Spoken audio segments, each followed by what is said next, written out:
voin hi ka bike la ka tanga ni som thum na chi ne servicing far servicing ka ti do na far servicing ka ni som panga tanga ni som thum ti ania chuan kilometer zasari som nga tanga kilometer sang khatti khania far servicing ka chuan video masa en to ta chuan far servicing a khan a date a in kilometer a in date kan ngai poi mo zok an ti thu kha an soya voi ni som thum na chi ni a chuan kilometer po tu na hian 792 chu katlan ve de to ni Ibikuing servicing kan pana tu na hian at lai ve de thau to la tlai lu tuk lawa 148 ania ka bike sana hian wall bang train kang kala bong ko na servicing chu oman tia wall bang hi chu kan skip zoi mai nge chuan khalanuam kita apeng vel kan khen don huna karon tilang le don ya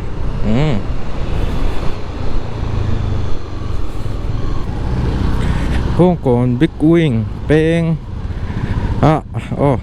big wing servicing so lai chu kha so ni ma se a thei lo ni me la so ta ngava ko langai ani me la so lo in cross ko me so lai sign sa traffic point a ko langa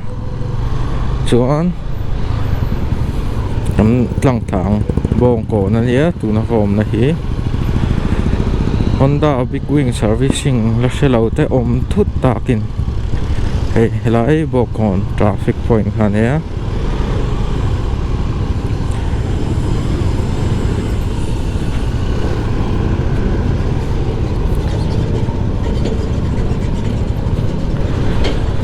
salai peng tha so ne an chuk na tu thom puiwan kem bong kon bazar chuk thla an chuk nga chuan brigade field khami pan na lampang han ti mai nga sia ngan zong thlanga hei Baptist Church bong kon chuan lai kon CR colony ti te oma hey Honda servicing this way lo in tiku mai tilam he chuan kal zelang HT hostel PG hostel te la oma Blossom hey tani keep it going Honda big going chakla mai lo in tiku mai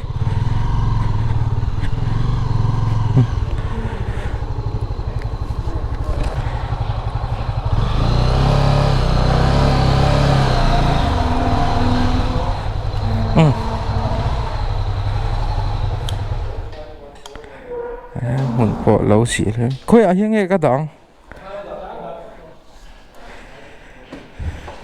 so just get là chạy oma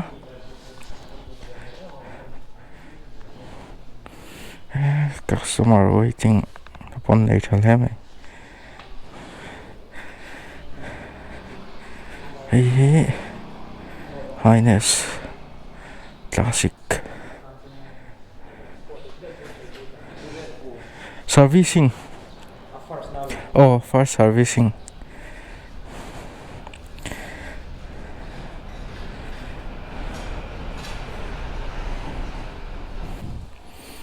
khoi vel lo na voi khat service na tu ni pot tha theng khop mai pot po anai hei tilam servicing po an fel bia kan nuam milo customer care an petra ma har sat na temin han zot ngal zunga doran nuam hle ni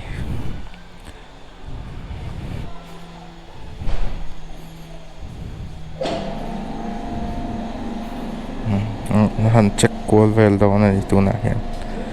an tilang vek lo nga nakina service cost inzat nge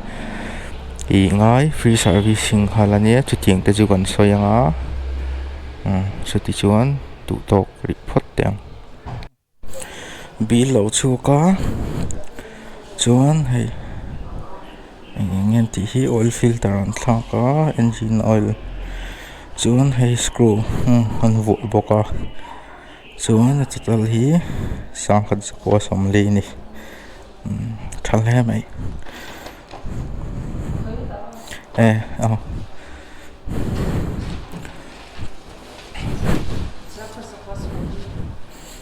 Go GPay meng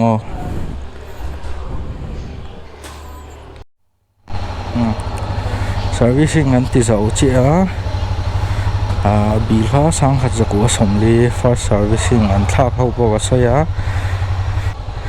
chuan tha sot tur angai la engine oil han thaka oil filter te nen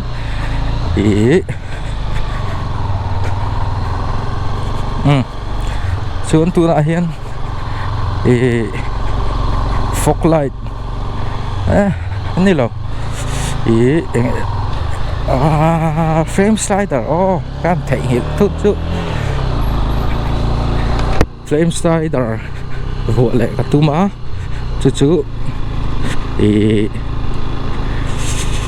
video sei dana zirin loin kan tiang